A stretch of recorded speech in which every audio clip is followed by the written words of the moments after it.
Bonjour les amis, alors nous retrouvons l'évangile de Jean. J'ai fait un peu, j'ai changé un peu parce que on est là en chapitre 15 de l'évangile de Jean, mais le verset 12-17, on l'a déjà lu, alors on ne va pas se répéter. Et donc je vous propose de lire aujourd'hui tout de suite les versets 18 à 21. Ça change un tout petit peu du programme officiel, mais c'est pas très gênant, ça permet d'en voir un peu plus.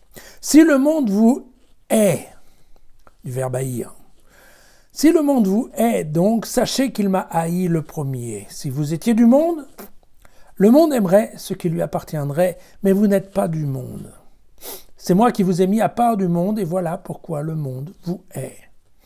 Souvenez-vous la parole que je vous ai dite, le serviteur n'est pas plus grand que son maître. S'ils m'ont persécuté, ils vous persécuteront vous aussi. Ils ont observé ma parole, ils observeront aussi la vôtre. Tout cela, ils vous le feront à cause de mon nom, parce qu'ils ne connaissent pas celui qui m'a envoyé. Voilà. Donc, aujourd'hui, nous abordons en fait le thème développé par Jean sur la haine du monde. Sachant que la haine du monde, en fait, c'est un sujet, encore une fois, qui est beaucoup plus important à l'époque de Jean qu'à l'époque de Jésus. Puisque dans le contexte johannique, le monde, c'est l'ensemble des gens qui ne reconnaissent pas Jésus comme étant le Fils de Dieu. Et pour faire plus simple, actuellement, on parle beaucoup des Juifs. Pourquoi ? Parce que, c'est ce que je vous avais dit dans l'année, enfin, vous savez qu'en 70, donc le temple est détruit, c'est la révolution dans l'organisation de la religion juive qui va devoir commencer à se structurer sur des synagogues locales et plutôt que sur des temples dans lesquels il y aurait des sacrifices. Donc il y a un renforcement de l'activité rabbinique, il y a un renforcement des pharisiens au sein de la congrégation juive. Et eh bien, ces gens-là, typiquement, sont en bisbise avec les chrétiens, ou plus exactement les judéo-chrétiens. Parce que c'est une chose que je crois je vous avais oublié un peu expliquer, c'est qu'au tout début, en tout cas au cours du 1er siècle, vous aviez beaucoup de gens d'origine juive qui épousaient les thèses de la religion chrétienne, qui croyaient dans la parole de Jésus, mais ce n'est pas pour autant qu'ils abdiquaient de leur religion juive, parce que la religion dans laquelle on est, c'est souvent la religion que l'on garde.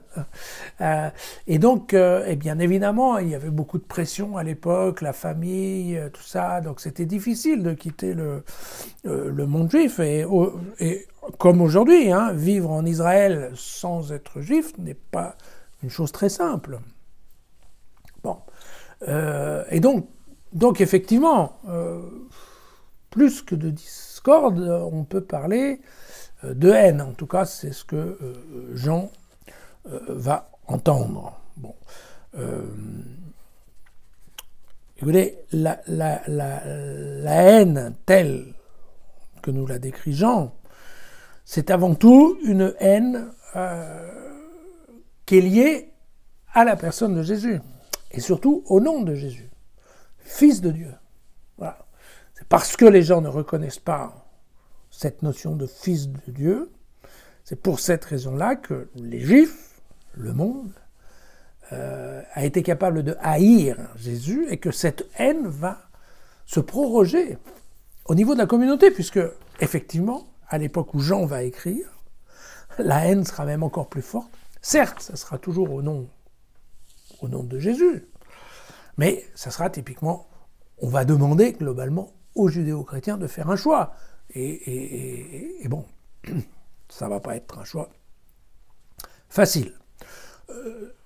Évidemment, il y a ici, quand Jean fait référence à cette phrase qui a été prononcée auparavant, le serviteur n'est pas plus grand que son maître, vous vous souvenez que, voilà, Jésus avait prononcé cette phrase pour expliquer la notion de l'humour réciproque et mutuel au sein de la communauté, basée sur la notion de service, hein, plutôt que sur une notion de hiérarchie.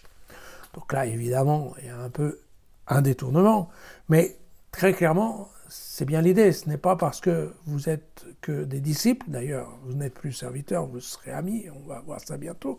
Mais donc, de toute façon, ceux qui en avaient après moi en auront après vous tant que vous allez exprimer votre attachement à ma personne, et à ma personne comme en mon nom. Voilà. Bon, je crois qu'il n'y a pas beaucoup plus de choses à en dire, si ce n'est que je voulais quand même vous raconter une chose, c'est que Étienne, qui a été le premier martyr chrétien en l'an, alors selon les uns, 31 ou 39, il faisait typiquement partie de ces judéo-chrétiens au sens propre du terme, c'est-à-dire que c'était quelqu'un qui, à la fois, comme on dit en même temps aujourd'hui, bénissait à la fois, il louait Dieu, il louait Moïse, il louait la loi, il louait le temple, mais en même temps, il exprimait le fait que, à son avis, Dieu n'habitait pas les demeures humaines, c'est-à-dire que Dieu n'était pas dans le temple, tout simplement. Puisque je vous rappelle qu'en l'an 30, il y avait toujours un temple à Jérusalem. Et donc, Étienne disait, mais non, pas du tout, Dieu, il vit au milieu de nous, il ne vit pas dans un temple séparé. Et là, vous voyez, de dire ce genre de choses, comme le disait Jésus, puisque vous vous souvenez que Jésus considérait que maintenant, Dieu allait vivre, en fait, globalement, dans les hommes, auprès des hommes, que c'était que l'homme devenait le temple de Dieu. Temple vivant à la place du temple de Jérusalem.